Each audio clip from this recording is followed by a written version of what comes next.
starte med at præsentere dagens sponsor. Vi har stadig Trendhim på episoderne, og der kan I få 15% med vores kode, der køres 15. Så det er en stor accessory shop med ringe og ure og armbånd og helt lortet. Så gå ind og stik op på det, så støtter I podcasten her med en lille mønt, og ja, det bliver vi glad for. Det sætter vi pris på. Tjek det ud. Velkommen til en ny episode af Der Køres. Vi sidder endnu en gang i København, Islands Brygge, MNP Training Club. Velkommen til. Dine værter i dag er ingen ringere end The Vanilla Gorilla. Morten Daniel Risgaard. Champagne Chimpanzee. Paul Benson. Peter Paul Benson. Kæft, det er nogle gode aliaser her. Vanilla Paul og Niklas Vestergaard. Bag linserne har vi fra Grim til TV Anders Dahl Berlsen. Og bag den anden liste har vi Mikkel Jensen. Men det er jo det, du hedder. Se, hvordan han er helt skuffet. Se, hvordan man kan mærke, den Mikkel Jensen, for helvede. Ja. Vi skal have fat i Snehvide igen. Snehvide. Frederik Snehvide. Og mit navn, det er Morten NP. Og velkommen til den her uges. Vil du gerne lave den, Peter? Jeg vil gerne, men det er bare ikke det samme. Er det med porhammen? Kan vi få en... En porret, der kører svinger. Der må ikke engang komme noget momentum i det sådan. Ikke sådan kasten. Du er tunet ind på denne fredag til en arm special. Vi har jo lavet push, pull, legs specials. Og det er nogle lange episoder. Det er nogle rigtig fede episoder. Men det var også som om, at da vi kom til slutningen af pull-træningen og til slutningen af push-træningen, så var det som om, at der ikke var nok tid til lige at give lidt kærlighed til armene. Og se hvad der er sket. Se hvad der er sket. Ja. Film lige på Peters powerarm. Ja. Det der sker, hvis man ikke træner. Det er kameramanden der sådan ej. Altså helt Ham der træner mindst. Han er helt frastødt over.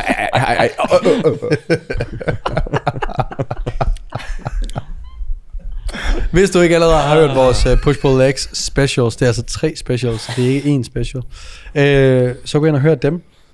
Der har du sådan set et træningsprogram til et helt år. Men i dag skal vi lave en arm special. Og her skal vi endnu en gang, lige som de andre specials, tænker jeg, kridte banen lidt op. Ja. Så altså, hvem er det vi skal lave vores avatar? Ja, man skal gerne kunne identificere sig lidt med den person, vi nu laver. Lige en hurtig kasteting, men i de andre episoder har vi kørt sådan en person, der kunne det hele, ikke? Ja. Armene, det er jo ikke... Det er lidt en niche. Ja, men det er heller ikke så, måske lige så advanced. Altså jeg føler godt, at nybegynder kan gøre meget det samme, som advanced gør, når det lige kommer til armtræning. Ja. Så den er måske lidt bredere, den her faktisk, i virkeligheden.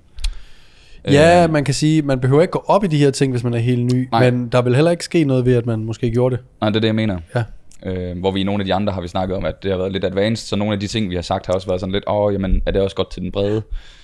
Det var lidt irrelevant, fordi vores avatar var elite, ikke? Og jeg ved ikke, og det kommer vi nok også til at snakke om i episoden her, men hvis ens arme er et weak point, så skal man lære at træne dem, og det kan man lære i den her episode.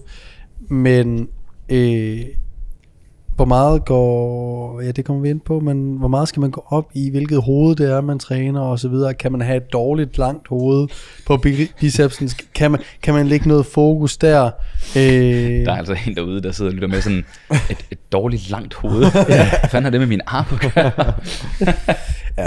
Det er det, du kan forvente at høre mere om i denne episode. Det dårlige lange hoveder. Hvad med det med et kort hals, ikke hoved?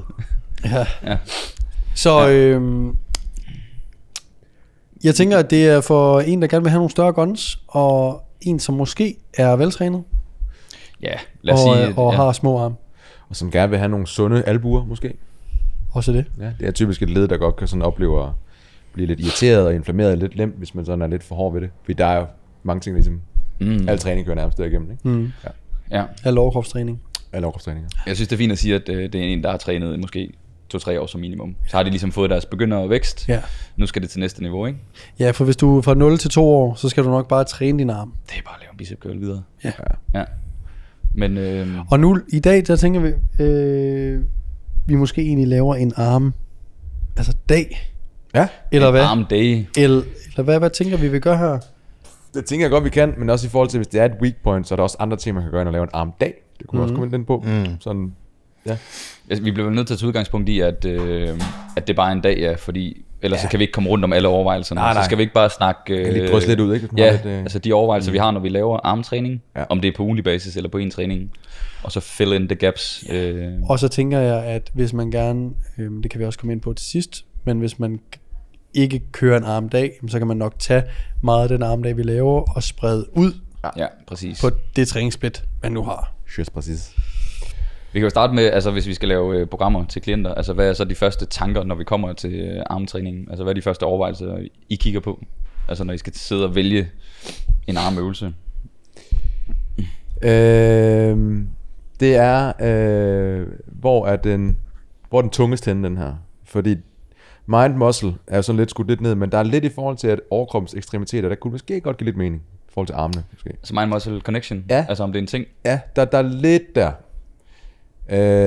Og man har en bedre connection til en muskel, når vi har større spænding fra mid-range til short-range.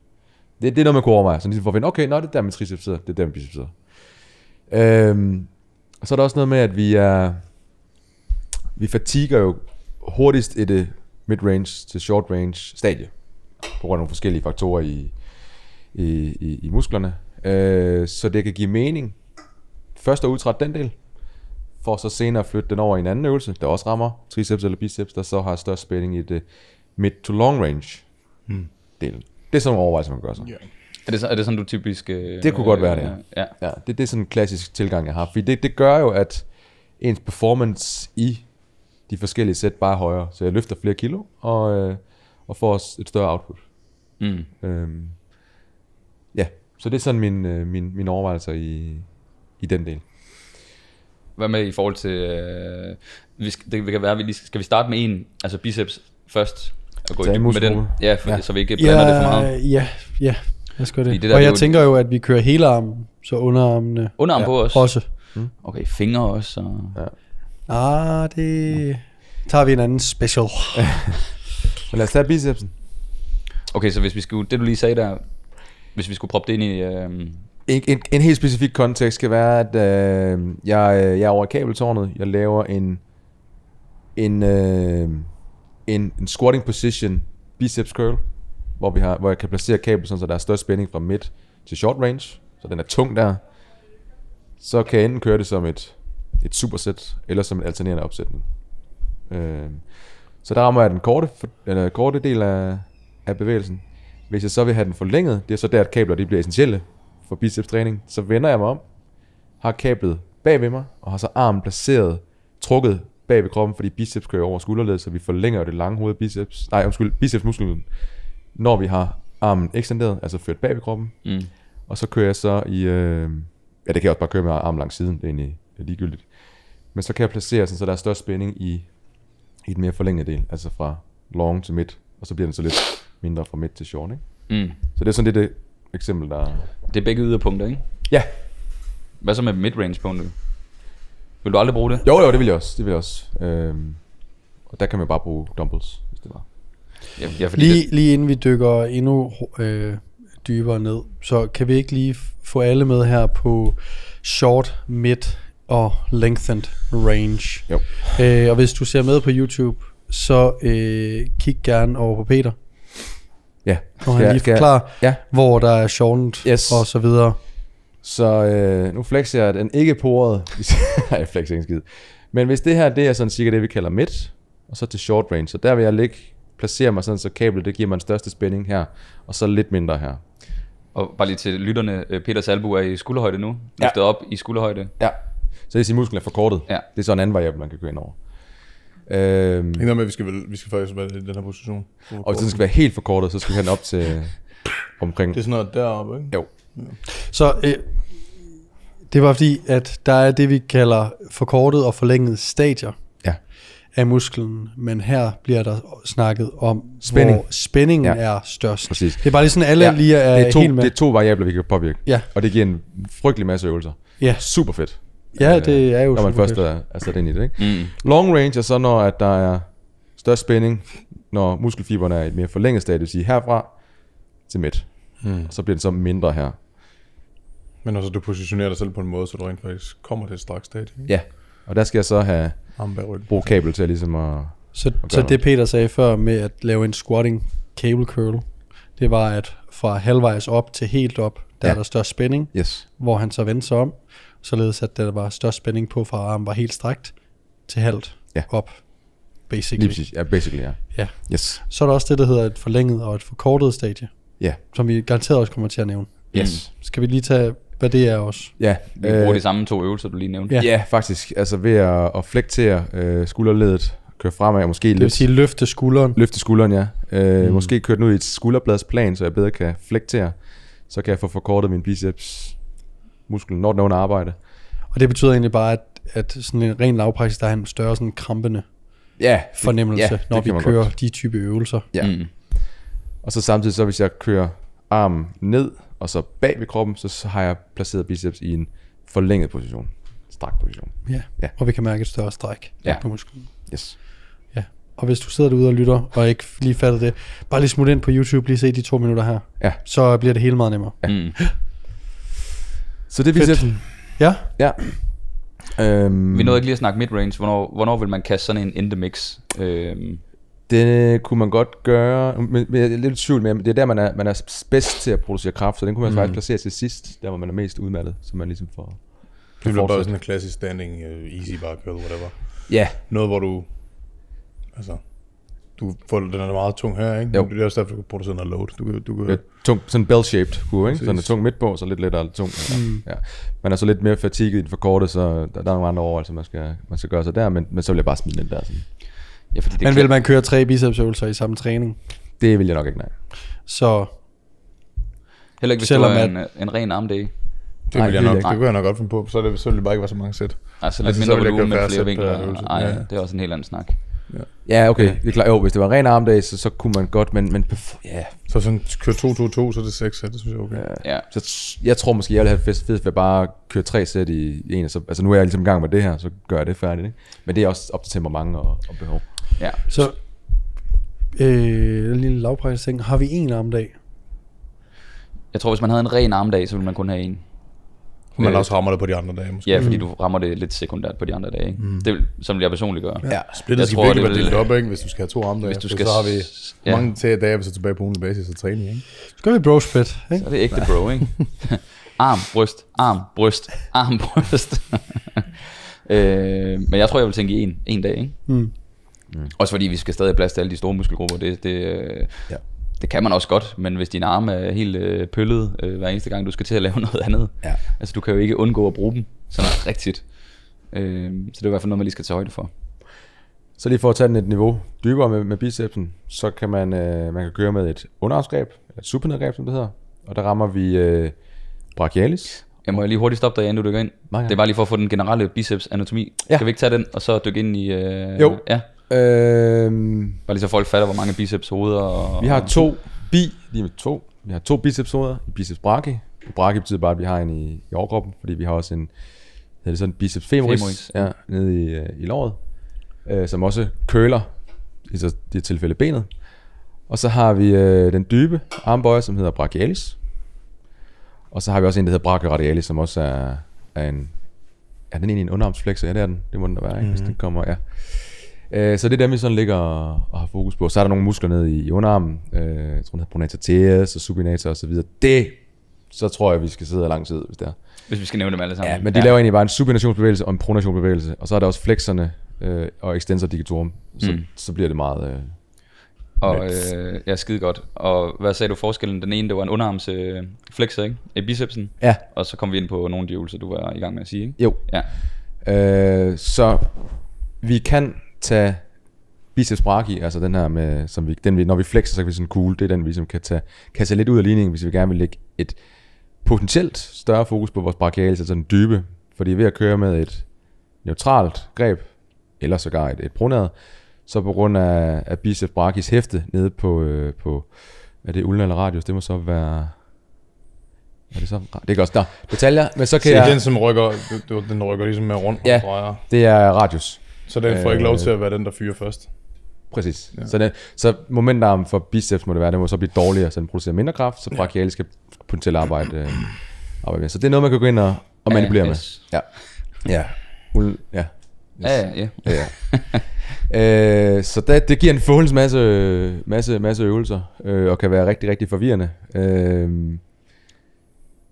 Men i bund og grund skal man bare bøje og strække albuledet.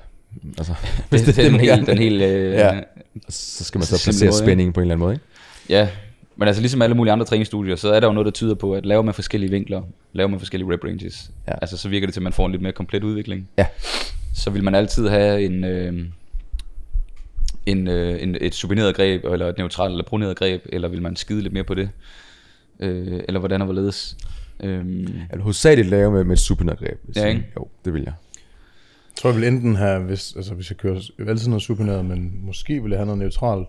Hvis jeg er neutral, har jeg måske ikke proneret. Hvis jeg har proneret, så har jeg måske ikke neutralt. Altså, så det er sådan, jeg prioriterer, hvis jeg laver noget underarmsarbejde, altså noget reverse curl eller andet, så har jeg nok ikke også hammer curl den dag. Så er det det, jeg har fokus på i forhold til brachialis der, og brachioradialis. Og for mange, der er sådan et rent proneret greb, den er grov for extensorgruppen, ikke? Det bliver så hurtigt fatigued, ikke? Jeg skulle nemlig også lige til at spørge om, bruger I nogensinde proneret greb? Jeg er stoppet. Fordi jeg har aldrig nogensinde brugt det. Jeg bruger, i gamle dage var jeg meget kilo polygon, der brugte jeg det meget, og jeg havde også trænet med underarm op i en, altså så jeg kunne gøre det. Men jeg så bare flere cases, hvor folk de blev sådan, de fik ikke fatigue deres biceps, eller deres biceps brachii. Og det var min pointe, eller mit kritikpunkt er det, at du prøver at gøre lidt to ting på en gang. Ja. Altså vil du træne din biceps, eller vil du træne din underarm? Så det kræver en høj prioritering af altså extensorgruppen, for at den ligesom kan matche, og sådan, så din brachialis rent faktisk bliver udmattet, som er det, man gerne vil med den, ikke? Altså jeg synes hammer curl fungerer skide godt, fordi der er ikke den samme fatigue, men så snart det bliver... har ikke effekt til at gå det der i samme grad. Ja. Det her kan ske meget, ikke? Ja, det er det. Ja.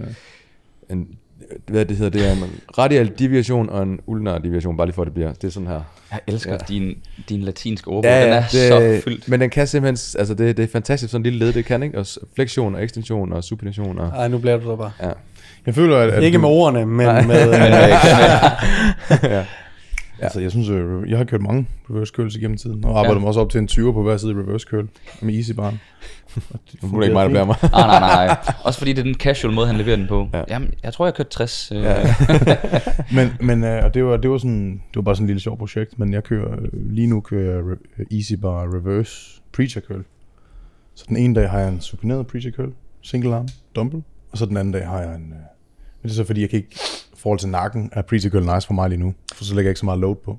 Ja. Så kan jeg sådan låse albuledet, ikke? Men jeg synes, reverse curl er fint, det føles godt. Jeg føler ikke, jeg kan finde andre øvelser, der sådan gør lige så nas her. Hammer curlen er god, men det er også meget overarm.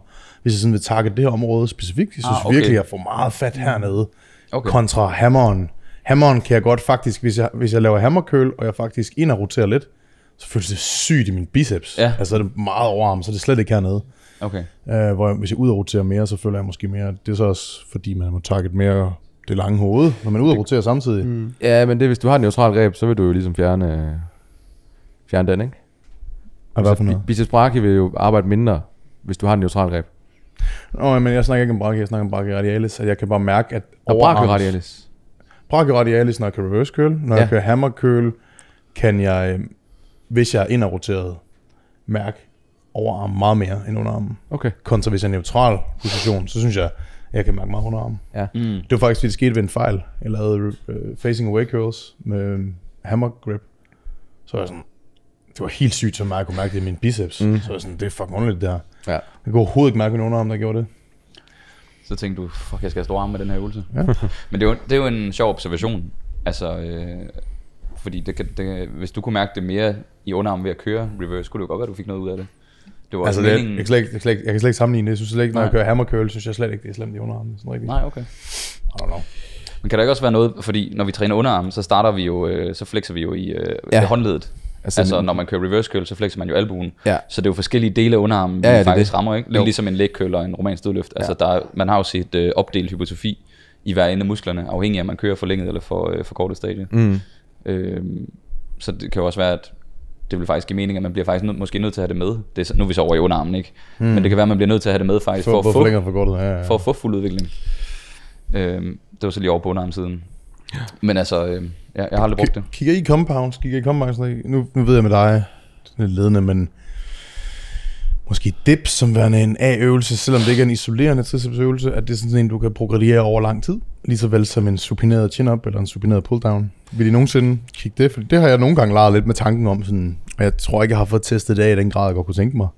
Men tanken om at sådan sige, jamen, hvis du har en armdag, så vil jeg sagtens skulle starte den ud med en supineret chin-up, hvis personen er stærk, og en dip, weighted dip måske. Og så bagefter gå til mere isolerende varianter, og så alt efter hvad dippen rammer, og hvad chin-upen rammer, i hvilken position sætter den bicepsen i, så vil jeg gøre det, den ikke har formået at gøre i den første isolationsøvelse efterfølgende. Det kunne man måske også.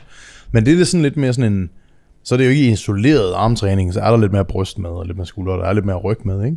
Men der vil måske være nogle cases, hvor det vil være ryg og arm, der er weak point, eller bryst og arm, hvor det godt kunne give mening at lave en dip eller en chin-up ekstra i løbet af ugen, ikke? Sammen med sin armdag. Så rammer du lidt 2 målsætninger. Ja, jeg synes i hvert fald, at så kunne man jo godt. Det kommer an på, hvad man vil, om man vil helt isolere armene. Kommer an på, hvordan splittet er, vil jeg sige, ikke? Ja, for jeg kan fandme godt lide at lave dips for triceps. Fucking nice, men det handler om split. Men kan man ikke også lave den, du kan jo lave den meget brystfokuseret, du kan også lave den meget tricepsfokuseret, ikke? Hvis armen er bag ved kroppen, eller foran kroppen. Jeg tror godt, jeg kunne finde på det. Kunne I finde på det? Altså jeg ved... Eller er det bare kabler og dumbbells? Nej, jeg kan virkelig godt lide at køre det som have et main lift på armene også. Ja. Altså som en E-set bar curl, hvor du kan microload. Virkelig godt lide det. Men det er bare stadig kun et led også bevæger sig over, ikke? Hvor det andet er 2 led. Jeg tænker mere om man vil køre... Nå, på den måde. Ligesom en close grip bench eller andet. Altså vil man... Altså, jeg tror man skal tænke på også, at om man prioriterer sine arme rigtig, rigtig højt og nedprioriterer. Altså hvis man har en god kasse og en god ryg, jamen kunne man så egentlig godt... Så får man alligevel mindre arbejde, så man sætter en volumen ned på bryst- og rygtræning, og derved smider en dip og en chin-up ind også. Nå, for sådan et lille kompromis på en eller anden måde. Ja. Det forstår jeg godt. Forstår I det? Ja, det forstår jeg godt. Ja, så hvis man skærer volumen på de andre muskelgrupper. Ja, så der er plads til det. Så, men så bruger du compoundene fra de øvelser, du har, eller muskelgrupper, du har skruet ned på. Bare lige for at have lidt. Det var lidt det, jeg var inde på også før. Hvordan har I det med, når I ser helt unge gutter, der er meget tynde? Ja, frygteligt. Altså, sender mig simpelthen til nogle frygtelige minder. Send en ansøgning. Jeg synes, når jeg så ser dem for tidligt stå, og man skal også spå, også, men stå der, og man kan bare se, hvordan de kører bare den ene meget avancerede kabelvariant efter den anden, ikke? Der kan jeg godt nogle gange blive sådan lidt sådan... Måske ville det være fint, hvis du sådan kunne stadigvæk lave kabeløvelsen, men også have en eller anden form for performance-aspekt ind, når du har så lidt muskelmasse. Altså et eller andet, have en smallere greb bænkpres, du kan bygge 40 kilo stærkere over de næste 2 år, eller andet. Eller sådan, have en supineret pulldown, eller en chin-up, eller et eller andet, hvor man sådan tænker, okay, jeg tror, man kan for tidligt gå for meget i gang med det der, med at det bliver meget, meget, meget, meget avanceret, ikke? Og det er detaljearbejde, ja. Ja, og jeg tror, det er generelt set med armene, at det er sådan, men sådan har jeg det med al træning. Det er meget måske lidt mig, men det er det der med, jeg synes, man skal passe på, at man for tidligt går for meget i detaljerne, også med armene. Fordi det er ret simpelt. Du kan strække, og du kan bøje din arm. Og vi skal også hurtigt sige, at vi snakker jo ikke i absolutter. Altså så når du snakker forlænget stadie, og man rammer noget af det, du rammer også det andet. Ja. Det er jo ikke sådan enten eller. Ligesom da vi snakkede effective reps for et par episoder siden. Det er jo ikke sådan, at indtil du rammer 5, så sker der ingenting. Altså der er jo noget, du laver noget, musklen bruges. Det er jo ikke sådan, det bare starter ved den 5. rep, før de er effektive. Der er jo nogle trade-offs og nogle ratios, der bevæger sig rundt. Altså så folk kan godt hurtigt gå i detaljer og lave et program, som er sådan, det bliver noget underligt noget, fordi de går så meget op i at ramme det perfekte program. Og det bliver aldrig rigtig godt i sidste ende. Vi skal spore den her ind, hvad vi egentlig gerne vil finde. Jamen jeg har en god en til at spore den ind. Jeg vil bare lige udlægge. Nej. Jeg sætter et scenarie. Spor den ind for os, morgen. Spor den ind. Nej, jeg tror bare, at lige med armene, der tror jeg bare, man skal vælge alle de kabeløvelser, man nu vil, så længe man kan mærke armene. Men jeg kan godt se, hvad du mener, og jeg kan også være til dels enig i, at hvis man nu bare laver almindelig bænkpres, men det kunne din arme, altså triceps, potentielt også godt vokse af de første 2 år. Så altså, så længe du ikke går for meget op i detaljerne, hvilket en siddende dumbbell curl egentlig heller ikke er, men er egentlig en fucking god bicepsøvelse. Så jeg synes godt, man bare kan køre arm helt isoleret, også selvom man er helt ny, fordi man nok skal få noget hypertrofi fra sine dumbbell presses eller sine pull-downs og så videre. Tænker det er jo altid en snak om, hvor lang tid har personen, og hvor relevant at bruge det største del af energien på, ikke? Jo, lige præcis. På ugenlig basis. Jeg tror, det jeg ser mere ved unge, tynde gutter, er, at de ikke... Jeg undskylder at sætte jer sådan i kasser. Jeg har været der selv, så jeg føler også... I'm one of you. Still. I am one of you. At enten så bliver den ikke presset nok, eller så bliver den presset så meget, at det går ud over teknikken. Så det er sådan... Ellers så gør man det rigtigt. Men den ligger ligesom i en af de lejre der, at sådan, det var bare alt for nemt, det der. Det kan godt være, at det kan mærkes i tricepsen, men altså, du var slet ikke tæt på at faile i de der rope pushdowns. Eller det var mere en pullover, du lavede, fordi du kørte for tungt. Ja. Og din lats vokser mere af det der, end din triceps gør. Men er det ikke også en af problemerne nogle gange ved, at nybegyndere kaster sig over sådan nogle øvelser, vi snakker om i forkortet og forlænget, fordi de kræver nogle gange, at man er lidt mere, har en større teknisk kunde, fordi for eksempel at lave en squatting preacher curl, eller en squatting cable curl, altså at kunne sidde i den position stille, og låse sin arm ned mod knæet, og ikke gynge og gøre alt muligt, altså det virker simpelt for os, fordi vi har gjort det 1000 gange, men for nybegyndere, man ved hvor svært de nogle gange har bare ved at lave altså koordinere 2 led i en squat eller en dødløft. Så det er også tit der den går galt, synes jeg, at når de kaster sig over avancerede øvelser, så de kan ikke styre alt det der skal styres. Selvfølgelig kan du gøre nogle ting og låse ledene fast på nogle måder, men så er vi også ude i nogle setups, som nybegyndere også skal forstå. Altså, for også at komme med noget konkret, så tænkte jeg også, at vi kunne se det her træningscenter, vi sidder i, som værende, det er, det lyder luksus, det jeg siger nu, det er ligesom et træningscenter, der er designet til armtræning. That's it. Den eneste grund til, at vi kommer herned, det er for at træne arme. Og det vil sige, at, og jeg tænker netop på den der squatting preacher curl, som jeg kalder den, at hvis du nu kunne stille tingene hen foran kablet, og bare lade dem stå til næste gang, du skulle træne, vil du så tage en preacher bænk hen til din kabel, og så... Ja. Så jeg tænkte, vi kunne lave... vi ejer træningscenteret, der kommer ikke andre end os, og det er kun lavet til, at vi skal træne arme. Hvad for nogle øvelser vil vi tage? Og så også, okay, det er måske omstændigt at tage preacher-bænken og køre den hen, tage den hen foran. Hvad kunne man så lave i stedet for? Men vi tager ligesom... Hvis alle drømmescenariet, og så skalerer den lidt ned derfra. Ja, fordi der er jo... I kommercielle centre kan du godt lave nogle rigtig fede setups. Men de setup kræver ofte, at du skal bruge en bænk, der skal trækkes hen, som du nævnte. Og så mens man overhenter bænken, så er der en, der tager kabeltårnet, og så går alt galt, ikke? Men det optimale vil jo være at kunne låse sig selv så meget på plads, at du kan koncentrere dig 100% om at bruge armen. Og ligegyldigt hvor meget du kæmper, så kan du ikke presse de kræfter over i andre led. Så et eksempel på en preacher curl bænk, ligger du armen på. Der kan man så stadig godt svinge lidt med kroppen, men det er jo essensen af virkelig at prøve at låse armen fast, så du bare kun kan koncentrere dig om at flektere, ikke? Hvor hvis du står op, så er der en lille smule momentum fra armene, der er måske lidt momentum fra overkroppen. Hvad gør I lige nu? Hvad gør I med arm? Kunne det ikke være meget sjovt, bare lige sådan en rundown, uden at det kommer til at tage sygt lang tid, men bare sådan, hvilke øvelser kører du til triceps lige nu, Niklas? Jeg har jo faktisk fokus på arm lige nu. Jeg synes, de så pøllet ud, og så gik jeg i gang med at træne lidt mere. Jeg havde også at træne arm. Jeg synes, det var kedeligt. Men lige nu, der kører jeg kører en Smith Machine JM Press til tricepsen. Netop af de grunde, at jeg kan microload den, altså jeg kan måle på den. Før der kørte jeg en helt klassisk pushdown, men jeg tog hele stakken, og det begyndte at blive en core-øvelse for mig. Og så skal man over have fat i et dip-bælte og have noget counterweight, Kasim-style, for at jeg kunne fortsætte med at køre det pænt. Så jeg skifter over til JM Press. Johnny, kom lige og hold mig nede, jeg skal køre pushdowns. Men JM Press, men så fordi armen er oppe, så den næste øvelse jeg laver er typisk altså med armen ned langs siden. Så det er faktisk bare en single arm pushdown i stedet for. Kun 2 øvelser om ugen? Nej, altså ja, faktisk, men det er fordi mit fokus har været på biceps. Så den ene dag kører jeg JM Pressen, den anden dag kører jeg en single arm pushdown med albuen lidt bag kroppen.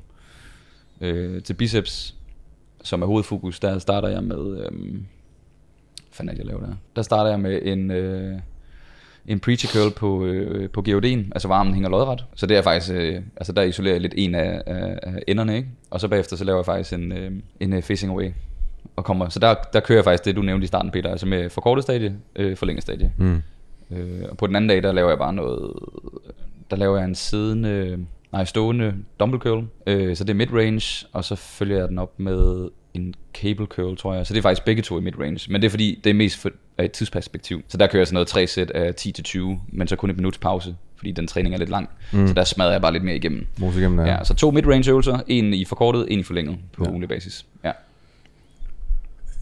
Jeg kører sådan overordnet, så har jeg kørt en del unilateral træning til mine køller. Det hedder Central Motor Command, så man øger den del, så man kan faktisk potentielt, i hvert fald af rationalet, aktivere flere motoriske enheder i arm, fordi du kun skal have rent den ene side. Så det er en måde at lægge fokus. Jeg skulle lige være med. Jeg skulle lige forstå, hvad du mente der. Ja, den er, om der er noget, det er jo en teori, ikke? Altså Nej, jeg har set noget andet litteratur på det der også. Ja, okay. Og så, fordi den sort på hvidt, tag en back squat og en Bulgarian split squat med barbell. Ja.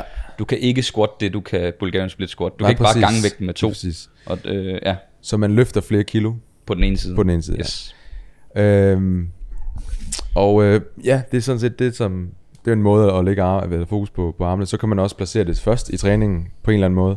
Det giver ikke meget mening, hvis du har en pull-dag, og så moser din biceps til at starte med. Det giver ikke en god pull-træning efterfølgende. Så der kunne man gøre det, som du for eksempel gjorde om morgenen, ikke? Hvor du placerer din biceps i starten af din push-dag, som du snakker om, ikke? Ja. Og på din pull-dag har du så triceps i begyndelsen. Så det er en måde, uden at vi har gjort noget, uden vi har øget volumen eller noget som helst, så har vi aktiverer bare vores biceps og triceps mere ved at gøre det. Så det er en helt lavpraktisk måde, man kan sætte det op, ikke? Ja, god point. Ja, og så, jeg har sgu altid, dengang jeg kørte meget med Polikin og Stefan og så videre, det var nogle super fede øvelser med skull crushers og så videre, ikke? Jeg bare husker mine albuer, de var bare fucking knæppet, altså, det må jeg bare sige. Så det er også noget af det, som jeg går ind og har meget fokus på, det kan man bare nemmere ved kabler. Man kan bedre aligne modstanden med den albuevinkel, man ligesom kører. Og det er især til tricepsen, jeg har oplevet, at det har givet en effekt, ikke? Hvis vi lige skal tage tricepsen, så har vi... Vi kan godt lige tage anatomien på tricepsen og de forskellige hoveder. Ja. Vi har 3 hoveder. Vi har det caput longum, altså caput betyder hoved, så det lange hoved. Så har vi det laterale hoved, det yderliggende, altså, som er den, man kan se ud på siden. Og så har vi det mediale hoved. Og dem kan man godt sådan bias en lille bit smule. Så hvis vi har vores arm placeret i det, der hedder skulderbladsplanet, som nemt fortalt bare, at man er en lille bit smule udroteret, så man matcher overarmens vinkel med skulderbladets, den hedder Margo, den der kommer sådan en runding på, som ligesom har sådan en lille fremad placering, så vil man opstille det lange hoveds muskelfibre, sådan så man rekrutterer dem, og de får en bedre momentarm, så de bedre bliver trænet. Så det lange hoved kan vi ramme bedre ved at køre i skulderbladsplanet. Ja. Og det kan vi gøre med armen langs siden, eller vi kan gøre det over hovedet, så der er det lange hoved så mere forkortet eller mere forlænget. Hvis vi har armen placeret i en mere indroteret position, så vil det laterale hoved, lazy head også kendt som i gamle dage, bedre blive strukket og forkortet. Så der kan man bias det en lille smule mere.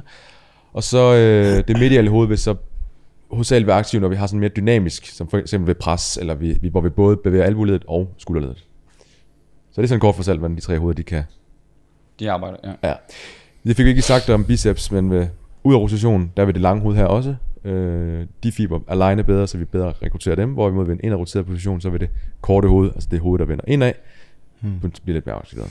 Arnold har egentlig altså fraligt det. Det der med hans altid concentration curls med armen på indersiden af benet, det er jo en indadrotation. Ja, så der ramte han det. Den føles også fucking godt i biceps. Man kan mærke, den sammentrækker meget, og det er en indaдрoteret position.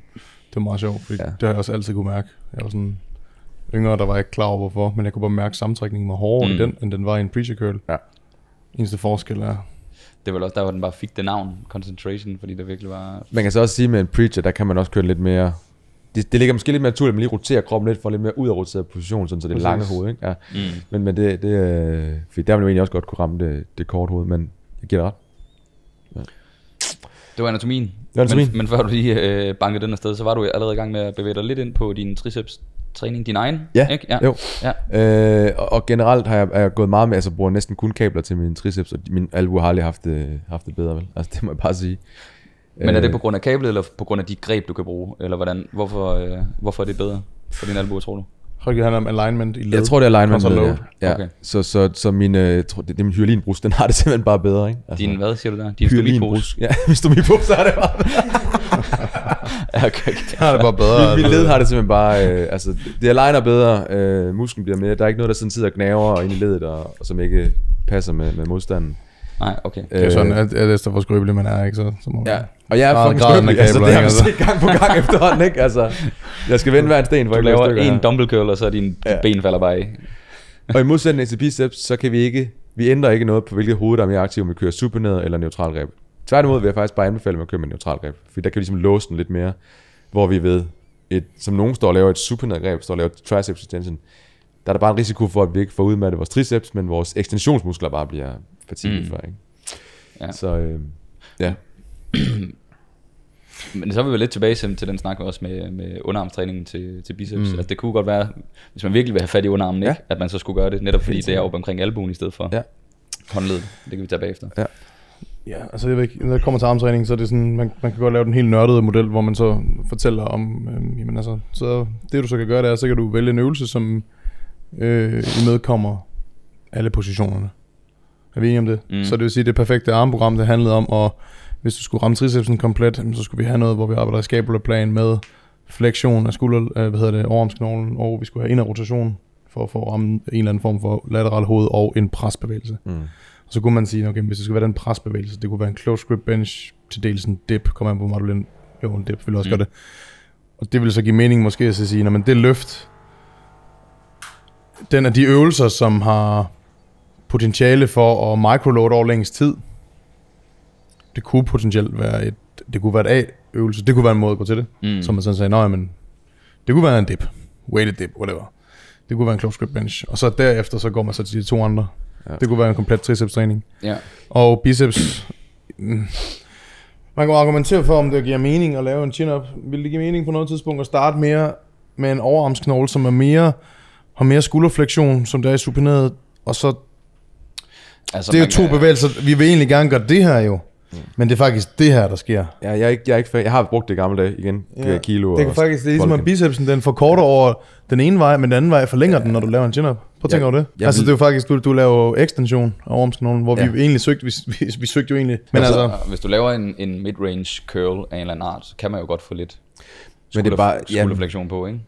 Men spørgsmålet om det overhovedet giver mening at køre det med skulderflektion. Jeg ved i hvert fald, at Kasim går meget imod det. Altså det med Mikey Svettel og Jeff Feather, de er jo meget på de her curls, hvor de laver full rum curls, ikke? Jo. Men hvor han mener, at det er mere skulderen, der står for den bevægelse, ikke? Han mener ikke, at bicepsen nødvendigvis. Han har ikke så meget at sige det. Altså Cass, han er ikke så, han går mere ind for, at du bare holder armen ned langs siden af kroppen. Ja.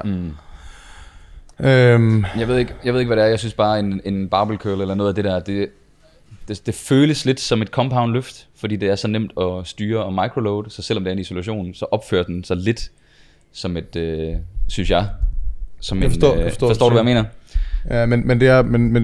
Ja, men hvis man skal være ordkløver, så er det jo flerledes, der skal involveres for det compound, ikke? Jo. Ja. Jeg er gået helt væk fra barbell-variant også. Men jeg gør det heller ikke. Altså, så hvis jeg skulle sige noget andet, så ville jeg starte med en mid-range øvelse, og så gå til de to yderpunkter bagefter. Det vil være mit setup, hvis jeg skulle komme med det bedste program, jeg lige sådan on top of it. Det vil sådan, jeg gør. Jeg har lige nu 2 tricepsøvelser og 2 bicepsøvelser. Ja. Jeg laver ikke mere på ugenlig basis. Nej. Og det er fordi, jeg synes, det er svært at track fremskridt, hvis jeg har for mange variabler inde. Så lige nu kan jeg så ikke gøre en dip. Det er så hvad det er. Men normalt så kører jeg en dip og en single arm pushdown. Ja. Og så bliver jeg ved med at køre single arm pushdown, indtil jeg kan mærke, at jeg ikke gider det længere. Ja. Så der ikke er mere på stakken eller noget andet. Der kommer så gå nogle år. Så kommer lige. Men altså, det er jo faktum. Og så i biceps har jeg i evighed kørt en single arm double preacher curl, og så kører jeg facing away cable curl. Jeg synes facing away cable curl er den kedeligste bicepsøvelse, jeg nogensinde har kørt. Jeg ved ikke hvorfor. Jeg hader den. Jeg overvejer at bytte den ud, men det er så det. Armtræning er fucking... Det er bare noget, der skal gøres, og jeg synes faktisk, det er sjovt nok undervejs, men jeg synes bare ikke, man behøver at gøre det fancy. Du skal bare malke det meste ud af det, og jeg har det sådan... Ja... Jeg føler nogle gange, at man kommer til at overtænke det. Men jeg kan lige så godt lide at have tingene med. Jeg kan godt lide at have det med, for så er jeg sikker på, at jeg krydser alle bokse. Nu er jeg fræk her, Daniel. Vi snakker om genetik før. Hvor at du jo faktisk er... Vi kan godt sige, at du er i eliten af genetik i forhold til bodybuilding.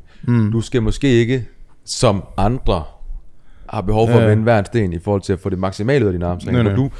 Du kan bare slippe afsted med sådan suboptimal træning, hvor vi andre sådan får ligesom at bare altså hente 1% eller 2 mere, så bliver vi simpelthen nødt til at lege med de her ting. Det kunne i hvert fald være en teori. Ja. Så jeg forstår da godt, hvorfor du i din kontekst sådan lidt, altså lortet vokser alligevel, ikke?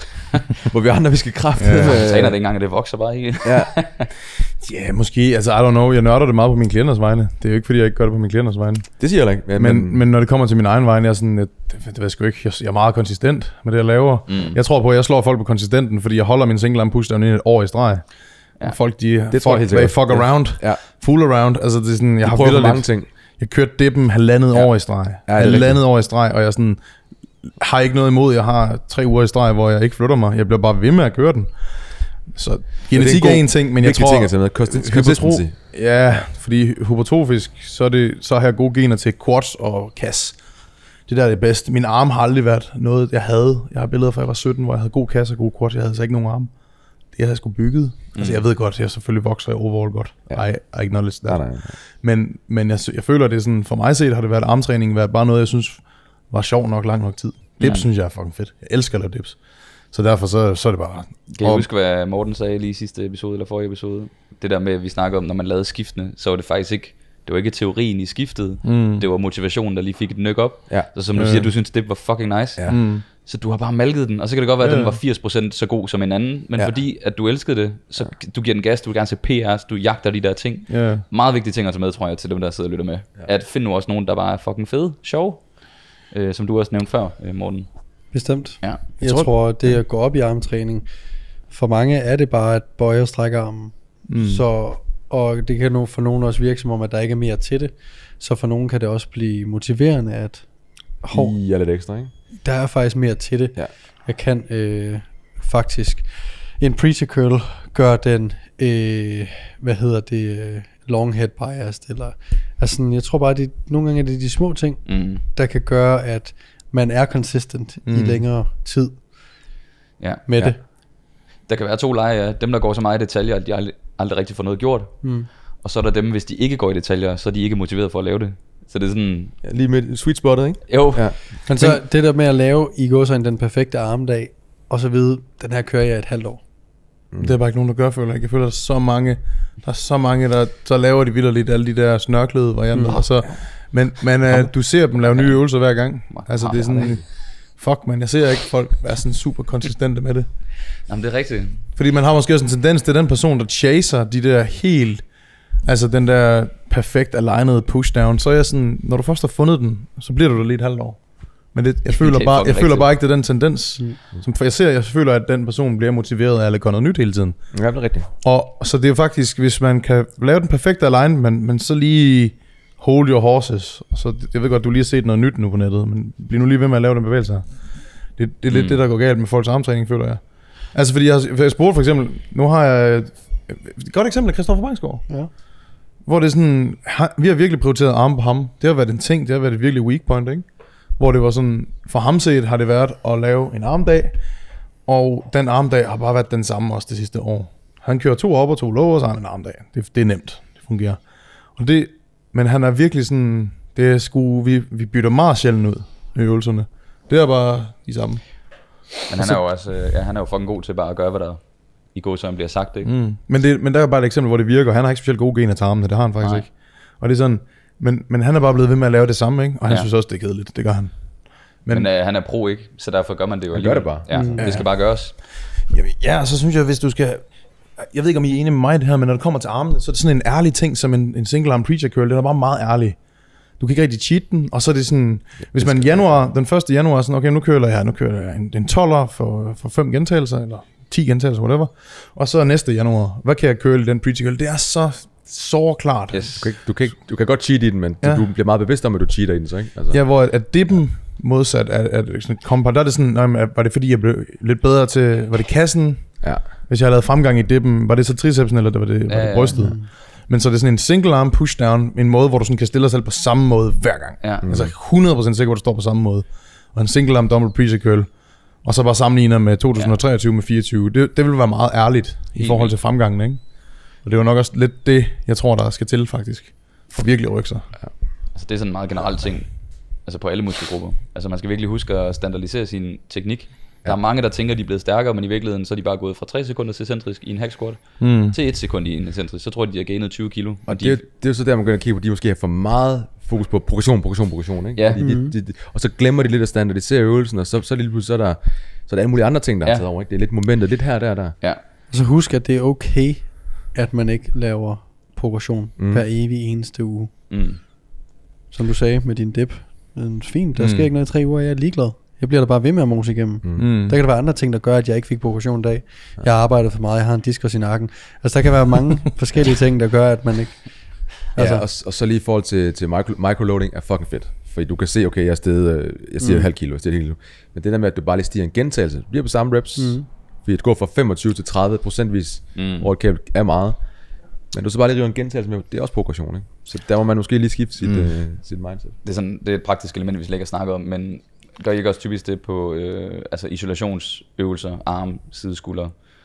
Er I ikke meget mere over i rep-progressioner? Bredere rep ranges? Altså for eksempel så giver jeg tit mine klienter, du skal bare lave 10-20. Når du kan lave alle sæt af 20, eller i hvert fald måske 2 ud af 3 sæt på 20'eren, så er det de cue til at gå op, og så bliver du banket helt ned på 10-12 gentagelser igen, fordi at procentstigningen er så stor, ikke? Så bliver vi her de næste 3 måneder, indtil du er oppe omkring de 20 igen. Næste. Altså det kan jeg godt lide at gøre. Også bare hvis folk vil lave deres program derude. Altså det er svært at lave weight progressions på arm. Ja. Lige procentvis, så stiger så meget, ikke? Ja, altså det gør du virkelig. Altså gå fra en 12 kilos dumbbell op til en 15, som det nogle gange er skiftet, ikke? Det er fucking tungt. Det er 25% oveni. Ja, og så igen så er vi tilbage til, det kan du måske godt, men din teknik, den er lige blevet 20% dårligere også, ikke? Stinkende teknik. Har jeg haft nogle eksempler på, hvor I sådan tænkt, det her der lavede jeg god fremskridt selv, eller god fremskridt med klienter med en eller anden måde at prioritere armene på? Altså sådan, hvad... Ved tricepsen vil jeg sige, og igen, det er jo anekdotisk, men at have armen over hovedet, det gjorde noget for min tricepsudvikling, det gjorde det helt sikkert. Kørte du en lang periode, hvor du kun gjorde det så? Ja. Eller primært det? Men så, primært det, ikke kun det. Så igen, det er anekdotisk, men... Ja, også fordi, er det så fordi du ikke lavede det før, at det havde så god en respons, det, eller er det øvelsen, ja. Eller om det er øvelsen i sig selv, der bare er så meget mere effektiv. Ja, det er det. Fuck, man, jamen det ved vi aldrig jo. Nej, men det din oplevelse var, at det var bedre, ikke? Ja. Du kører armene først, fordi du prioriterer armene. Jamen jeg har cuttet, så det har sgu ikke virket. Ja, okay. Ja. Men, så jeg har stoppet med det, fordi at jeg vil gemme den excitement til, når jeg overskud igen. Okay. Så nu kører jeg bare almindelig push-pull legs. Okay. Man føler nogle gange, at armene bliver nedprioriteret push-pull legs, ikke? Jo, meget. Så jeg kunne mærke, at for det første tager det lang tid at vende sig til, at når jeg skal starte med arm. Fordi man tænker på den første ryg eller brystøvelse. Du er inde nummer 2 brystøvelse. Fuck! Ja. Der er bare sådan en mental indentræning. Så når jeg det er arme, jeg skal køre først. Ja. Jeg så helt sikkert altså bedre performance i armene og bedre prioritering af dem. Altså sådan gav mig mere, kørte dem til failure. Nogle gange efter en push session, så kører man også triceps en failure. Man kan godt mærke, nej, det var halvhjertet det der. Ja. Fordi du er fatigued, ikke? Altså, du er bare most. Altså. Gider ikke rigtig mere og sådan. Hvor når det er den første øvelse pushdown, jamen okay, så står man der. Hold da kæft, ja, det var triceps, der failede der. Så det er jeg spændt på at se. Hvor lang tid nu du har kørt det, inden du begyndte at cut? Det er overhovedet ikke. Altså der, hvor du... Jeg startede med det, da jeg begyndte mit cut. Okay. Og så blev jeg ved med det i noget tid, fordi jeg synes, det var sjovt. Og så var det også fordi, at jeg fik rigtig travlt, og det gik ikke. Jeg kunne jo helst ikke køre biceps og push, og så dagen efter en triceps og pull. Så jeg vil gerne have pausedag imellem. Ja, jeg vil gerne eller legs imellem. Ja.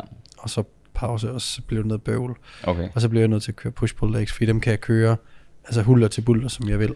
Ja. Så du skal i gang med et case study på dig selv? Ja, det kommer nok ikke til at ske, men altså... Det er godt, ambitionerne er høje. Nej, men ja, det ved jeg sgu ikke. Jo, du skal kæmpe. Jeg sad længe og tænkte over, hvad jeg skulle svare til, hvad jeg kørte af arme, for jeg har ikke trænet rigtigt i 2 uger. Det er sjovt det der, ikke? Altså når man er sådan, jeg ved ikke. Jeg tror den fase, jeg synes min armtræning gik bedst, det var vitterligt der, hvor jeg ikke havde tid til min armdele på mine upper sessions. For jeg havde travlt. Og så kørte jeg dem mellem klienter. Så hvis jeg lige altid havde, så jeg havde 2 gange om ugen, hvor jeg lige havde et hul, så trænede jeg arme imellem klienter. Så sad du... Gik bare ind og kørte kun biceps og triceps, og det var sådan fucking insane træninger. Det var sådan underligt. Altså det var sådan, men det var bare lige... Det bliver prioriteret.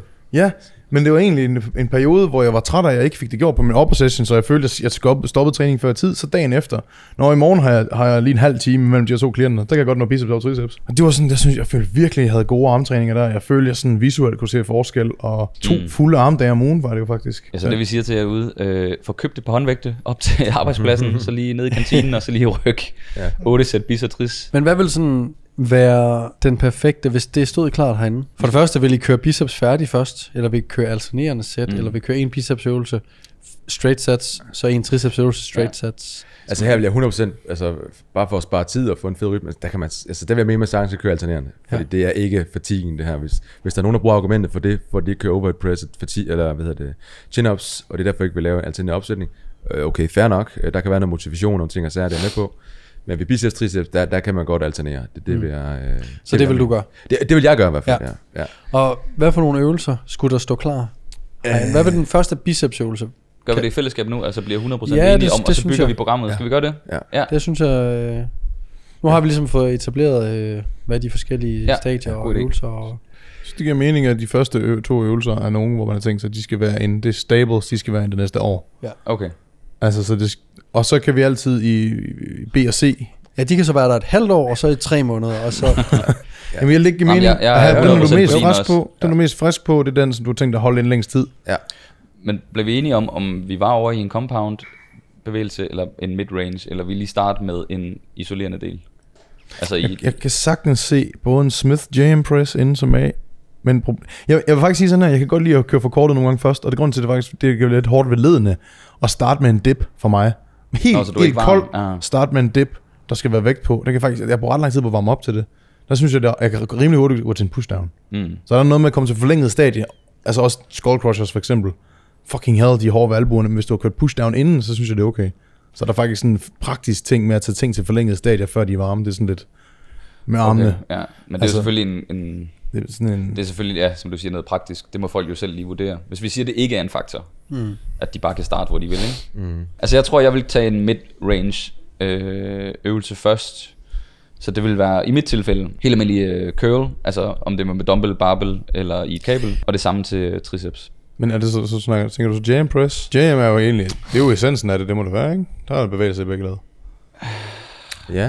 Jeg synes jam press kan godt nogle gange, altså det er sådan lidt, om det er en close grip eller om det er en dip, det er lidt noget andet end en jam press. Ja, det vil jeg også jam pressen er mere isolerende. Ja, den er nemlig mere isolerende. Det er jo en dynamisk triceps ekstension, kan man kalde det, ikke? På en måde. Ja.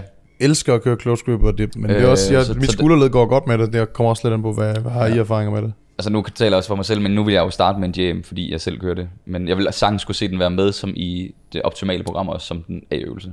Ja. Altså så jeg tror, jeg vil starte med den, og så vil jeg starte med en... hvis jeg skulle vælge en, så tror jeg vil tage en E-set barbell curl til bicepsen. Jeg tror, jeg vil tage en upper arm supported dumbbell curl. Føj, det er godt. Ja. Det er rigtig cheat. Ja, altså fuck, hvor er det godt. Ja. Det må jeg bare sige. Og oparm, der mener du bare, at du sidder op af noget, så din albue ligesom ikke kan flytte sig bagud, ikke? Ja, enten en preacher curl, eller en omvendt på en preacher curl, eller omvendt på en pull down. Ja. Og så lårstøtten helt op, sådan at tricepsen kan hvile på noget. Yes. Samle benene helt, så der er plads til, at håndvægten ligesom kan køres op og ned. Får I nogensinde, når I laver sådan noget, får I nogensinde sådan nogle nerve, sådan nogle stik? Hvorhen? Der er meget med nerver over dig. Ja. Jeg har prøvet det der sådan kontinuerligt, når jeg laver den der upperarm supported. Er det rigtigt? Når jeg strækker armen i bunden, så er det der omkring albuen, du har oplevet det? Eller? Når ned i fingrene, så stikker det i nerverne. Nej. Okay, så det, men hvor har du har, der er et eller andet sted, der er blevet trykket på. Altså hvis du kun oplever det ved... Det er mærkeligt. Ja, det er bare altid, når jeg kører den der, som det kan jo være det, fordi den bare afklemmer en blod over eller et eller andet. Der er et eller andet, der sidder og giver numbness. Summer, ikke? Ja. Ligesom meget, hvis jeg samler skulderbladene, og så sidder sådan her. Der kommer også noget. Ja. Det kan være, det var forstadiet til den der dumme nakke, du render rundt med. Fuck, man, det går. Så den vil jeg vælge. Ja. Okay, men så er vi alle sammen enige om at tage noget mid-range, eller hvad? Ja, det. Jeg, faktisk måden, jeg kører min preacher curls på, er også mid-range.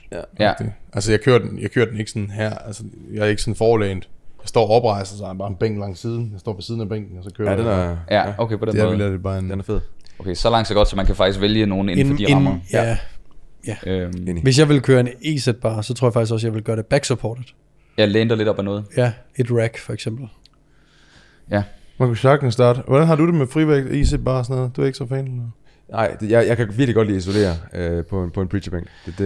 Til min biceps. Scott curl. Altså det der lidt er med, og det var bare lige en strejftanke jeg lige fik, men det der lidt er med en fri i-set bar curl for eksempel, når du bruger en lille smule momentum, men så kontrollerer den excentriske fase. Så du laver lidt en cheat curl. Ja, det kan også noget. Den kommer jo mere og mere ind i den litteratur, der begynder at komme frem, at det kunne faktisk være, at det var en rigtig fed måde at gøre den på. Men der er måske mere til, at man sidder og kører med en arm over i squatbænken, og så du hjælper op, og så holder igen nedad på den måde. Ja. Så lidt mere isoleret, igen for at sige, hvordan er jeg blevet stærkere på den ene eller anden måde. Jeg forstår. Ja, fordi det andet er svært at tracke. Ja, det er det. Men det kunne give rigtig god mening i forhold til lengthened partials og lave cheat curls for eksempel. Det var bare lige en strejftanke. Men ja.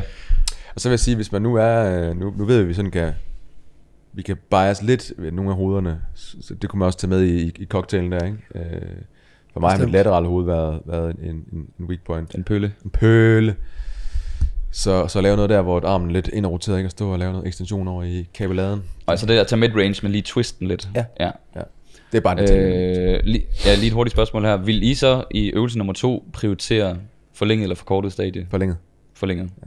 Kvæg den nye forskning, der kommer. Ja, jeg må også kvæg, at det der ligesom er, at jeg kan, hvis jeg har most den der mid to short range, så vil jeg... Fordi den er tungest i toppen, eller præcis. midt til top. Og så igen for at forbedre performance, eller holde Er I performance. også samme sted? Vælge det, som A-øvelsen ikke ramt. Okay, så du vil være ligeglad. Den skulle bare ramme noget af det andet. Ja, altså okay. Så hvis A-øvelsen er forkortet, så bliver B-øvelsen forlænget. Ja, enig. Men hvis vi så skulle vælge en forlænget til begge to, hvorfor vil du så vælge? Jeg vil vælge et katana press. Katana? Ja. Kan du ikke lige forklare, hvad en katana press er? Katana er... dem, der lytter med. Jeg tror, det er Eugene Theo, der skal have... Ej, det er ham, der skal have... Samurai Extension vel? Hvad? Extension. Katana extension, ja. Hvad sagde jeg? Press. Sorry. Katana extension, ja. Hvor man egentlig bare har armen placeret, ligesom når du skal forestille dig, at du skal tage et samurai-sværd op fra nakken, så har du sådan, armen er jo placeret i et skulderbladsplanet, og så skal du forestille dig, at du bare trækker, du har overarmen placeret sådan, ikke helt inde ved hovedet, men sådan i en, lidt ud for øret. Og så skal du egentlig bare holde ved det. Og så skal du matche kablet, så du skal placere dig sådan, så dit kabeltræk, det aligner med dit overarmsknogle, ikke? Og så placerer sig sådan, så man har størst spænding mod den forlængede stil, ikke? Det kan jeg virkelig godt lide. Ja. Det må jeg sige. Jeg er også enig på tricepsen. Jeg vil altid køre noget et eller andet. Det må jeg sige. Det må jeg sige. Yderst god øvelse. Yderst god øvelse. Dejligt. Altså jeg er enig med dig. Jeg vil lave noget over hovedet til tricepsen. Vi er meget enige i den her episode, Niklas. Det er fandme dejligt. Ja. Det må jeg bare sige. Jeg kører, ja. Er I også? Ikke med kabel, men jeg har bare nogle andre. Jeg synes, hvad vil du lave så? Du hader bare det kabel. Nej, jeg tror ikke. Jeg er kun for en... Jeg prøver at tale. Jeg prøver lige at snakke med telefonen. Det er det podcast, eller hvad? Mikrofoner og kabel. Ja, nej, jeg er ikke... Ja, det tror jeg. Jeg gad ikke mere. Hvis I nævner et kabel, en fucking gang til. I'm out. Jeg er helt cool med det på mine klienters vegne og sådan noget. Min egen holdning er bare, jeg synes nogle gange, jeg er ikke mega fan. Så det er sådan, jeg kan godt lide at lave dumbbell overhead extensions. Jeg sidder faktisk i Scapula-plan, tror jeg. Jeg tror fucking, jeg er der. Pas på kameraet, hvis du ekstenderer. Og så kører jeg... Smadrer bare lige og kameraet. den er om nogen rigtig tung. Altså, det er fucking nice. Så sidder jeg modsat på en preacher curl bænk. Så upper back supported. Skrækkelig øvelse. Men er det med en håndvægt, du sidder? Ja. Altså, jeg Kører han 70 kilo dumbbell med... Nej, begge hænder sidder du, ikke? Nå, begge hænder. Sidder med begge hænder. Sådan Men med her. en. Og så, det passer med mine hænder bare sådan der. Man laver sådan en diamond, den ved jeg, Anders er glad for. Den er godt nok ikke, den er ikke i forhold til at matche triceps' arbejde, det tror jeg sgu ikke, jeg er. Jeg grillede arm, og jeg har aldrig problemer med albuerne. Ja. Altså efter du, jeg kørte den efter du nævnte det way back for et år siden eller sådan noget, og jeg må sige, den føles godt, men jeg synes også, den bliver lidt bøvlet på et tidspunkt. Altså vi har jo bare en triceps, der, altså alt hvad der krydser kroppen, det er ligesom det, den går efter, ikke? Hvor du sådan, hvis du sidder og presser opad. Det føles fucking nice. Dude, det er flækket triceps. Det er fedt. Altså jeg mener det virkelig, for hvis jeg skal den koncentrere del med at forkorte den, der har bare armen ned langs siden og lave en pushdown. Fucking nice. Fint. Jeg ved ikke. Ja, så man kan sige, at den sidste del af bevægelsen, er den egentlig så vigtig? Men altså jeg kommer vildt op og kan strække armene. Ja. Sidder den her. Ja. Helt op og strække. Helt bøj. Sådan der. Den er sgu ikke. Det er ikke fordi den sådan her smutter i toppen. Den er hård i toppen også stadigvæk. Men altså, dybt i øjnene. Den er hård i toppen. Du sidder med 80 kilo, jeg tror på dig. Men det er sjovt, fordi jeg har bare en forkærlighed for det. Så det du skal røre ved noget jern. Ja. Du skal bare have noget... Jeg laver facing away cable curl til biceps, og jeg laver en single arm pushdown til triceps. Så det er det eneste, jeg laver i kablerne til armen. Ja, så vi kender din til øvelse. Det var det. Nej, men konceptet er det samme. Noget i forlænget, altså noget til tricepsen, hvor albuen er over hovedet. Var du enig der også, Morten? Jeg er lidt på den samme med, at, men det tror jeg egentlig et eller andet sted, vi alle er. det der med, at vi bare rammer alle stadier, basically. Så hvis den første var shortened eller Ja, så du går ikke så meget op i rækkefølgen, bare at man rammer det hele? Nej, jeg går op i, at den første er den allerfedeste, Okay. faktisk. Ja. Fordi det motiverer mig allermest. Og så kompenserer jeg så. Med det, der mangler? Ja. Det giver mening. Alright, så har vi Så jo, kan man skifte hyppigere ud, så upper arm supported dumbbell curl kan være der i et år, og så kan de andre skifte lidt mere. Ja. Lidt mere ud. Altså en flot en er jo, hvis ens A-øvelse i biceps træner midt til forkortet, og ens B-øvelse træner forlænget til midt, så kan man, hvis man har en C, jo lave noget til brachioradialis. Der kunne man vælge som den tredje armflexor øvelse, og lave noget underarm. Eller træne underarm isoleret, men sådan, så vil man placere det der aktivt. Man kan jo faktisk ramme bicepsen med kun 2 øvelser, kontra tricepsen, som måske skal have 3 hoveder, 2 hoveder. Men så kunne man den tredje, så kunne man så have en anden form for. Ja. Så 3 alternerende sæt. Så vores perfekte armdag vil egentlig bare have 2 biceps, den vil så have 3 også. Ja, sorry. Ja.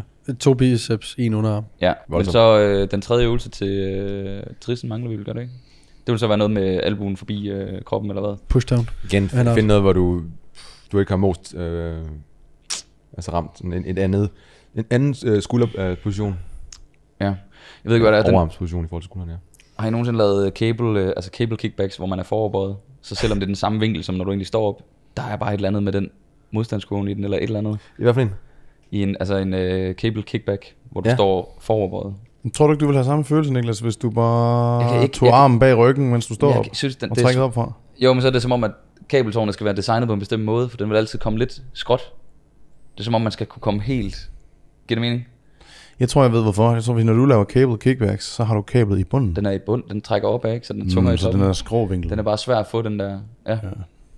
Fuck, det føles godt. Så du vil få lignende følelse, hvis du lavede en push der, men du stiller dig langt væk fra kablet? Jamen, så er det bare svært at få albuen bag ved kroppen. Ja, den skal forceres. Ja, så skal du virkelig sådan. Men det gør man jo også i en kickback. Der forcerer man det også. Tyngdekraften med armen den her vej. Men jeg ved ikke, hvad det er. Det er som om, det er nemmere. Det føles som om, den samtrækker bare rigtig hårdt. I agree. Ja. Men det er jo fordi, at tricepsen, den hæfter ned i hoften også. Ja. Nå, gør den det? Så jeg forlænger den lige ved at skyde røven tilbage. Så.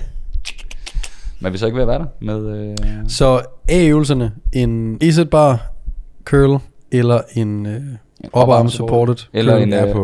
Du var på en upper supported, for du kunne lige curl. med. Ja.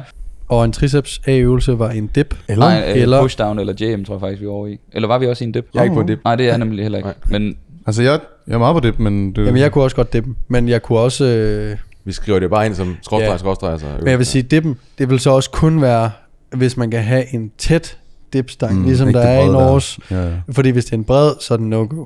Så det skal være tæt til kroppen med de her dips. Ja. For ellers så bliver det ikke en god triceps. Du skal også mestre at lave en god dip, ikke? Dem der hænger med benene bag kroppen som sådan en reje. og det er faktisk sådan en pet peeve, jeg har i gyms, ikke? Når folk laver dips på den måde. Og man kan se, at benene, de prøver hele tiden at få hele kroppen til at tynge den her vej. Ja. Så deres forskulder, de skal bruge så mange kræfter på at lave fleksion i skulderledet for at hænge i den position. Hvis du bare tager benene frem, så hænger du i balance. Men det er måske lidt et skud til dem, der vælger en dip. Ja. Så hvad siger du, de skal gøre? Se lige, hvordan gymnasterne laver dips. Their life is changed. Samle benene, spænd i dem. Bare tage nedad. Ja, det er bare physics. Ja. Hvis benene er bag kroppen, og overkroppen er her, så vil tyngdekraften vil prøve at få dig i balance. Ja. Hvad undgår du gør det her? Det gør, at du fucking front racer dig selv tilbage. Der er sygt meget stress på forsiden af skulderen for at holde din torso i den position. Hvis du har benene inde under dig selv, så hænger du i balance. Du ved, numsen er tilbage, fødderne er fremme, overkroppen er fremme. Det er sådan, det er jo et hip hinge, du laver, når du hænger der. Det er sådan, der var lige løftet pegefinger for Vanilla Gorilla herovre. Lav nu jeres fucking dip ordentligt. Ja. Og væk fra de kabler. Jeg kan godt lide kabler. Chain press eller en pushdown. Ja, en af de 3 som er i øvelsen. Ja, B-øvelserne var så en... overhead af en art. Til tricepsen. Ja. Men Katana JM-pres rammer vel også tricepsen i den forlængede? Ja. Ja, medmindre du presser albuen meget frem, ikke? Jo. Så den er sådan lidt... Presser albuen frem, så vil den... Der har vel det største moment, og så hvis jeg kører min stang ned til skulderen, ikke? Jo. Så vil jeg have den største lige her. Ja, det er forlænget. Ja, sorry. Nå, jeg troede, du mente ligesom en overhead extension. Ja. Er det ikke sådan, det JM-pres? Ja. Jo, du vil flytte albuen, og så stangen kører lige. Så kan man køre et JM-pres over i kablet, så man ligesom flytter på en eller anden måde. Først bare at ringe, for kablet er i vejen for hovedet. Ja, hvis du står med 2, og så er det ikke et kabel, så er det, eller så er det ikke, hvad hedder det, en stang, men så er det 2... Jeg tror, det er det, vi kalder sådan en Rapunzel press, eller sådan noget, ikke? Ja, det synes jeg Tricep press. Igen, vi ordner kabel, du bliver helt, du bliver sur på mig nu. Jeg ser, du ser helt... Og det kan du, men det kan du, og hvis du ikke kan lave den der Rapunzel en, fordi du ikke har noget, der er langt nok, så kan du bare lave det med en arm. Ja. Satan, den er også så lad kablet komme her fra den, hen over skulderen. fra siden, hen over skulderen, og så... Ja. Har I kørt jam press i Smith Machine? Ja, det er Altså, nice. Det er også nice. Det var der, jeg ville køre den. Jo, det er... Det var der, jeg ville køre den. Det ville ikke være en fri jam. Det ville være en Smith-maskine. Ja, så fordi det er en Smith, så kan du godt tillade dig at køre thumbless. Yes. Kør den sådan her. Nogle gange twister den der faktisk, så den ligger ude på ydersiden. Det er godt. Så det bliver sådan noget her. Det er også den, der er kendt som California Press, ikke? California press? California Press? Det har Jeg jeg troede, hørt det om. var California. Curl, Og der er Ej, nu skal du ikke bare smide byer på... Nej, og San Diego Extension. Der er Sundby Extension, den er helt lang, mand. Hold kæft, mand. Nå, hvor kom vi til? Det var B-øvelsen for for biceps. Fandt vi den der? Var vi i en facing away? Altså noget med armen bag kroppen? Også noget forlænget, ja. Et forlænget stadie, ikke? Ja, til bissen. Og kablerne nok at foretrække på grund af Face away curls. styrkekonen, ikke? Jo. Jeg skal bare bruge kabel for. Altså jeg kørte den faktisk nogle gange med at sige det. Jeg synes stadig det føles fucking nice. Men det er bare fordi det er så fucking kedeligt, som Daniel sagde. Nogle gange bare stå i kablerne. Det er sådan helt forfriskende bare at lave den på en incline bænk nogle gange. Ja. Jeg tror også, at jeg synes også, den føles lige så godt incline dumbbell curl. Jeg forstår godt teorien omkring tyngdekraften. Ja. I get that. Men jeg synes faktisk også, at jeg bliver fucking grillet og øm i mine arme at lave den. Den er stadig ret tung næsten, når du er nede og ekstenderer armen 100%. En incline curl. Og så lader jeg måske bare være med at strække armen helt. Ja. Jeg stopper bare lige sådan, så jeg holder tensionen konstant. Altså den er ret tung i bunden også, stadigvæk. Så ved jeg godt, den ikke kommer, den trækker der ikke i en... Nej, den er... Jeg synes stadig, man kan slippe fint afsted. Jeg har en teori om det, fordi vi er så spændt i vores skulderled, at vi kan ikke hænge helt lodret. Så hvis man bare lige det er også pøllede skulder, der så gør. Så tyngdekraften stadigvæk imod en. Altså det er sådan, så det, jeg tror det er simpelthen, fordi vi kan få albuen langt nok tilbage. Jamen, det er rigtigt. Måske. Mine skuldre er i hvert fald pøllede. Men du bruger også den første del på at køre armen fremad og ikke opad i en incline dumbbell curl, ikke? Jeg holder overarmen stille. Ja. Så du kører egentlig også håndvægten lidt, kommer lidt fremad, lidt frem, i en og så bue. Ja. Og derfor tror jeg, den er høj i bunden, og ikke bare helt easy peasy i bunden. Ligesom hvis du sætter en ligesom en lateral raise er lidt i bunden. Sådan er en incline dumbbell curl jo ikke lidt i bunden. Nej, kan I følge mig? Bestemt ikke den er. Men cool, så noget med armen bag ved kroppen.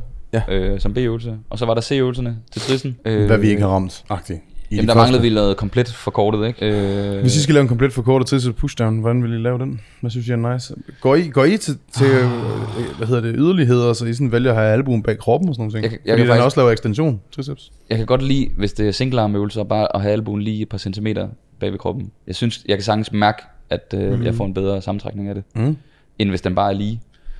Så jeg kan faktisk nogle gange godt finde på at stille mig ret tæt til kablet, eller til kabeltårnet, og så lige trykke albuen lidt bagud. Ja. Og så kører dem single arm på den måde. Det synes jeg føles ret godt. Jeg laver den her. Men jeg ved ikke om I er enige. Jo. Om I skider på det og bare laver almindelige. Det er den der det er i forhold til lige at få det lange hoved forkortet helt, så kan det godt give mening lige gå ind og være helt tæt. Lange hoved. Der er simpelthen nogen der sidder og tænker, hvad er det her for nogle episoder. Hvis vi er enige der, så er der til bicepsen, var vi ude i at få en der ramte underarmen lidt mere, ikke? Ja. Jeg vil jo bare køre flexion og ekstension til sidst, bare lige hurtigt 2-3 sæt. Af underarmene. Ja, så faktisk kører sådan noget. Ja. Du vil køre dem isoleret. Ja. Det tror jeg også, jeg vil gøre i stedet for. Kom an på også, hvad man godt kan lide, ikke? Altså, fordi hvis du godt vil have at meaty hernede. Bare gør det, Alice, ja. Den synes jeg jo er fantastisk. Ja. Altså, og som en reverse curl, jeg ved ikke. Det er jo et neutralt greb, vi skulle bruge der. Ikke en reverse så meget. Også reverse, men primært det neutrale, skulle gerne gå ind og ramme brækradialis. Jamen det var det, vi snakker om i starten, at nogle gange så kan man godt mærke med neutralt, at bicepsen arbejder stadig meget, versus når du twistede den helt, ikke? Jo. Så hvis man vil isolere den lidt mere... Jeg mener bare, jeg er i tvivl om, hvor aktiv brækradialis er, når vi kører helt bruneret. Okay. Det. Jeg tror, den er mest aktiv ved... Men jeg vil heller aldrig være helt bruneret, det er jo nok en easy bar eller sådan noget. Ja, så kunne det være rigtig lækkert. Så er det jo stadigvæk sådan noget der. Ja. Okay, så hvis helt bruneret er altså ikke mobilitet til. Altså. Så er helt kaj det der. Det bruneret der. Det er sjældent folk kan det. Ja, så kunne man godt argumentere. Man kan sige, der er biceps også så ristet, så den bliver også fatiget der, ikke? Vi har fået 2 øvelser inden, ikke? Så det er nok ikke sikkert, det er... Så bliver det måske ideelt set fatiget på samme tid, underarm og bicep Træner ikke dræb? brak, eller brachialis. Går I op i at træne? Hvad er jeres holdninger i forhold til store underarme? Det er og fedt, det er dræbstræning? fucking fedt. Det er fucking fedt, det må jeg bare sige. Altså det er... Og, Ja, det er fedt nu, ikke? nu er det rigtig fedt, selvom man ikke kan træne andet. Jeg synes, der er ikke noget... Så du kommer gående i en t-shirt, sådan en oversized t-shirt, og du bare har nogle ordentlige underarme, der hænger der. Ja, det er sygt Det ser fedt. fucking nice ud. Ja, det er godt. Men nu er vi ikke dykket så meget ind i en nørdet underarm, men altså man kan jo lave altså meget specifik træning til det også. Ja. Altså som vi snakker om. Der er flektion, ekstension, radial deviation, radial ulnar deviation og radial deviation, ja. Og så er der supination og pronation. Og hvad, altså nu er jeg ikke så meget inde i det. Hvad med når du kontrerer fingrene? Det er flexor. må vel også, Der har en flexorgruppe, han du kan mærke.